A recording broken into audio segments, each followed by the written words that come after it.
تناول شوربة الدجاج.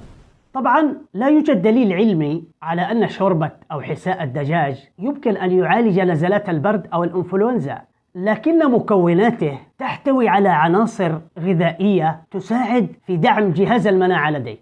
من الناحية الأخرى تعد شوربة الدجاج الساخنة من الأطعمة المريحة التي توفر الترطيب لمعدتك، وبنفس الوقت تحتوي على كمية ليست بالقليلة من مضادات الأكسدة الطبيعية، وهذا يساعدك على الشعور بالتحسن بشكل عام. هناك أيضا بعض الأدلة العلمية التي أشارت إلى أن العناصر الغذائية المتوفرة في حساء أو شوربة الدجاج قد تبطئ من نشاط خلايا الدم البيضاء التي تساعد على حماية الجسم من العدوى. بالنسبة للطريقة، طريقة عمل مثل هذا الحساء أو هذه الشوربة ستحتاج إلى الدجاج والقليل من الجزر والكرفس والبصل وأي شيء